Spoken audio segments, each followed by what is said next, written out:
রাজ্য জুড়ে ফের অ্যাকশন মোডে ইডি। এবার বাংলায় এক সোনা ব্যবসায়ী বাড়িতে হানা দিল কেন্দ্রীয় তদন্তকারী সংস্থা। দীর্ঘ 7 ঘন্টা ধরে তল্লাশি চালান ইডি আধিকারিকরা। সূত্র মারফত জানা গিয়েছে, মেডিকেল প্রবাসী ভারতীয় বা এনআরআই কোটায় ভর্তিতে দুর্নীতি সংক্রান্ত অভিযোগেই নাকি ইডি হানা দিয়েছে। তবে এর সঙ্গে ওই ব্যবসায়ীর কি যোগ রয়েছে সেই বিষয়ে স্পষ্ট করে কিছুই জানা যায়নি। আর তা ঘিরেই দানা বেঁধেছে রহস্য। দক্ষিণ 24 পরগনার সুন্দরবন এলাকায় কাকদ্বীপের কোস্টাল থানা এলাকার ঘটনা।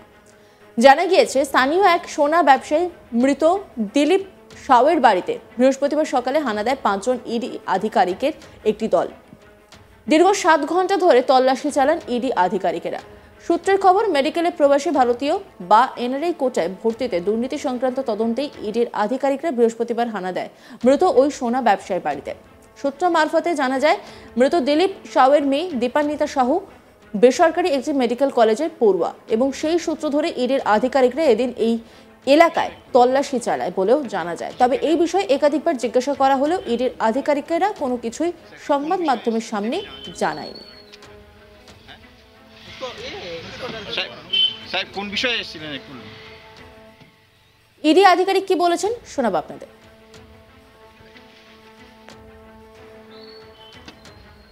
পেলেন? হ্যাঁ, কিছু পাওয়া গেল? কিসের জন্য হয়েছিল? কিসের জন্য আসা হয়েছিল? হয়েছিল সার্চের জন্য। কি কোন বিষয়ে? আমরা ঠিক জানি না, অতটা জানি না। কোন বিষয়ে এসেছেন? স্যার পেলেন? হ্যাঁ, কিছু পাওয়া গেল? কিসের জন্য হয়েছিল? কিসের জন্য আসা হয়েছিল? হয়েছিল সার্চের জন্য। কি কোন বিষয়ে? আমরা ঠিক জানি না, অতটা জানি না। কোন বিষয়ে এসেছেন? স্যার অন্যদিকে পরিবারের সদস্যরাও এই বিষয়ে সেভাবে মুখ খুলতে চাইছেন না। তারা জানান যে ব্যবসা সংক্রান্ত হিসাব নিকাশ দেখার জন্যই তারা এসেছিল। এনআরআই কোটায় ভর্তি সংক্রান্ত বিষয়ে সাংবাদিকরা প্রশ্ন করে তিনি সরাসরি বলেন যে না, এই বিষয়ে তাকে কিছুই প্রশ্ন করা হয়নি।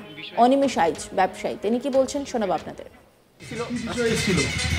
ওদের কাছে ইনফরমেশন কিছু ছিল, সেটা দেখলো, কাগজপত্র দেখলো, সেরকম কিছু পাইনি। আর কিসে কোন বিষয়ে এসেছিল বলবো? আমার কাজের বিষয় নিয়ে এসেছিল। কি কাজ? আমি একটা গভর্নমেন্টে কাজ করি, সেই বিষয় নিয়ে কিছু ইনফরমেশন হয়তো ছিল, হয়তো আমার কাগজপত্র দেখলো, চলে। মানে গভর্নমেন্টের কোন বিষয়ে, কোথায় কাজ করেন? কিসে চাই? কন্ট্রাক্টরি কাজ করি। ও, ব্যবসায়ী বিষয়। হ্যাঁ। কিন্তু আমাদের কাছে খবর আছে এই পরিবারের একজন মেয়ে মেডিকেল কলেজে ভর্তি হয়েছে। এই বিষয়ে কোনো কথা বলি। কোনো নথিপত্র নিয়ে গেল? না। ওরা কি কাগজপত্র কিছু? না। ওরা কিছু নিয়ে গেল? না, কিছু নিয়ে গেল। কিসের জেরক্স হলো? কি কিসের জন্য? না, ওরা যেটা আমাদেরকে জিজ্ঞাসা করেছিল সেইটা নিয়ে কাগজগুলো লিখেছিল, সেটা এক মানুষকে দিয়ে গেল আর নিয়ে গেল। মানে আপনার কোন আপনাকে কি জিজ্ঞেস করলো, কি করলো? আমাকে জিজ্ঞাসা করলো আমি কি ব্যবসা করি, কি বৃত্তান্ত করি, অ্যাকাউন্টসের তথ্য নিয়ে আগামী দিনে হয়তো দেখা করতে বলবে হয়তো। দীপান্বিতা নিয়ে কিছু জিজ্ঞেস? না, দীপান্বিতা নিয়ে কিছু জিজ্ঞেস করি। কিন্তু আমরা জানি আপনার না আমাকে এনআরআই কোটা না এই বিষয়ে কোনো কিছু আমাকে বলেনি। ওনারা কিছু নিয়ে গেছেন? কিছু নিয়ে যায়নি। সিজার লিস্ট কিছু? না, সিজার লিস্ট কিছু করেনি। ব্যাংকের কিছু তথ্য দেখলো? হ্যাঁ, আমার ব্যাংকের তথ্য দেখেছি। ওর কি কাগজ নিয়ে গেছে? ওরা কি কাগজ নিয়ে গেল? কিছু কাগজ নিয়ে যায়নি। কবে দেখা করতে বলেছে? আপনার নাম? আপনারা জানিয়ে দেবে। আপনার নাম? আমার নাম অনিমেষ আইচ। আপনি কে হন? মানে যিনি দীপান্বিতার মামা। আপনার কাছেই এসেছিল? আমার কাছে মূলত এসেছিল। এর আগে কি নোটিশ দিয়েছিল বা? না, কোনো রকম উইদাউট নোটিশ ছাড়াই এসেছে। না, আপনি যে কাজ করেছেন সেই কাজের উপর সমস্যা নিয়ে? না, কোনো আমার কাজের নিয়ে সমস্যা নেই, এদের কাছে ভুল একটা ইনফরমেশন ছিল। এই গোটা বিষয় নিয়ে একটি রিপোর্ট তুলে ধরেছেন আমার কলিগ, দেখাবো আপনাদের। এবার কাকদ্বীপের এক ব্যবসায়ীর বাড়িতে হানা দিল ইডির 5 জন সদস্যের একটি দল। আর তারা কার্যত কাকদ্বীপের বুদ্ধপুর এলাকায় সেখানে হানা দেয়। বৃহস্পতিবার সকালে সেখানে ইডির এই প্রতিনিধি দল হানা দেয়। তারা কার্যত মৃত দিলীপ সাউ, যিনি কিনা কাকদ্বীপের এই বুদ্ধপুর এলাকার একজন বড় ব্যবসায়ী, তার বাড়িতেই কার্যত হানা দেয় ইডির আধিকারিকেরা। বৃহস্পতিবার 7 সকালেই কার্যত ইডির এই 5 সদস্যের দল তারা গাড়ি নিয়ে পৌঁছে যান সুন্দরবন পুলিশ জেলার অন্তর্গত হার্ডউড পয়েন্ট কোস্টাল থানার বুদ্ধপুর এলাকায়। আর সেখানে গিয়ে এই মৃত দিলীপ সাউয়ের যে বাড়ি রয়েছে সেই বাড়িতে হানা দেয়।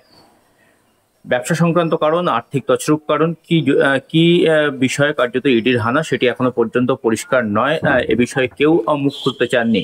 তবে যেটা সূত্র মারফত জানা যাচ্ছে যে এই দিলীপ সাহু তার মেয়ে দীপান্বিতা সাহু সে মেডিকেল কলেজের স্টুডেন্ট এবং আরজিকর যে মামলা রয়েছে, আরজিকর যে দুর্নীতি মামলা রয়েছে, সেই মামলার তদন্তেই কার্যত ইডির আধিকারিকরা বা ইডির এই প্রতিনিধি দল তারা কাকদ্বীপের এই বুদ্ধপুর এলাকায় হানা দিয়েছিল, তেমনটাই প্রাথমিকভাবে মনে করা হচ্ছে। এবং দীর্ঘক্ষণ কার্যত এই দিলীপ সাহুর বাড়িতে তারা তল্লাশি অভিযান চালায়, দীর্ঘ প্রায় 7 ঘন্টা ধরে তারা তল্লাশি অভিযান চালায় এবং পরিবারে যারা সদস্যরা ছিলেন তাদের সাথেও তারা দীর্ঘক্ষণ কথা বলেন।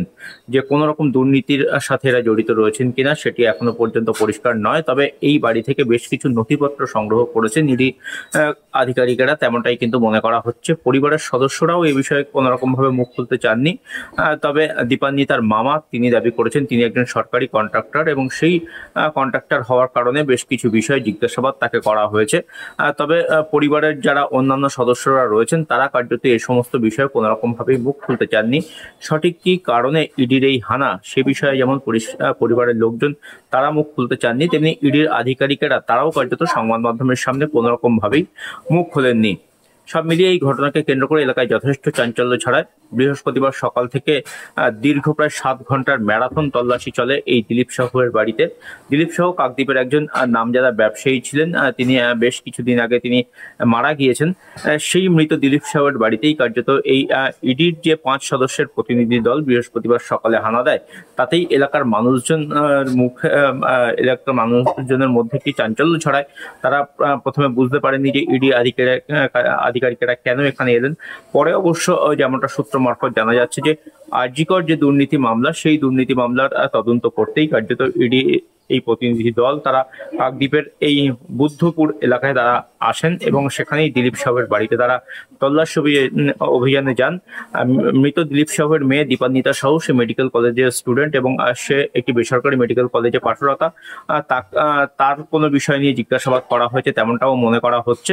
তবে সঠিক কি কারণে এই ইডির হানা সেটি এখনো পর্যন্ত পরিষ্কার নয়। তবে আর্থিক তছরূপ বা আর্থিক দুর্নীতির যে মামলা ইডি তদন্ত করছে সেটি প্রাথমিকভাবে জানা গিয়েছে। তবে দিলীপ সাহুয়ের পরিবারের তরফ থেকে একদিকে যেমন সংবাদ মাধ্যমের সামনে সেভাবে কিছু বলা হয়নি যে ইডি তাদের বাড়িতে কেন এলো, কেন দীর্ঘক্ষণ ধরে তারা তল্লাশি অভিযান চালালো, কি কি বিষয়ে তারা জিজ্ঞাসাবাদ করলো বা সঠিক কি কি জিনিস তারা এই দিলীপ সাহুয়ের বাড়ি থেকে তারা নিয়ে গেলেন, সেই সমস্ত বিষয় নিয়ে কিন্তু একেবারেই সংবাদ মাধ্যমের সাথে তারা কথা বলতে চাননি। অন্যদিকে ইডি আধিকারিকেরা যখন তল্লাশি অভিযান চালিয়ে ফিরে যাচ্ছেন তখনও সংবাদ মাধ্যমের সাথে কিন্তু তারাও কোনো বাক্যালাপ করেনি, তারা এই বিষয়ে কোনো রকম ভাবেই মুখ খুলতে চাননি। তবে এলাকার মানুষজনের দাবি যে এই আরজিকর দুর্নীতি কাণ্ডে কোনো রকম যোগ থাকতে পারে দীপান্বিতা, তেমনটা প্রাথমিকভাবে মনে করা হচ্ছে। তবে পুরো বিষয়টি এখনো পর্যন্ত পরিষ্কার নয়। এলাকার মানুষের মধ্যে এই ঘটনায় যথেষ্ট চাঞ্চল্য ছড়িয়েছে। গোটা পরিস্থিতির ওপর নজর রাখা হচ্ছে। ইডি আধিকারিকেরা আবারও এই বাড়িতে তল্লাশি অভিযানে আসে কিনা সেটাও কিন্তু নজর রাখা হচ্ছে এবং অন্যদিকে এই ঘটনার জেরে এলাকার সাধারণ মানুষ তাদের মধ্যে কিন্তু একটা আতঙ্কও কাজ করছে। অন্যান্য খবরের আপডেটের জন্য অবশ্যই নজর রাখুন আজ তাক বাংলার ইউটিউব স্ট্রিমিংয়ে। লাইক, কমেন্ট, শেয়ার এবং সাবস্ক্রাইব করতে ভুলবেন না।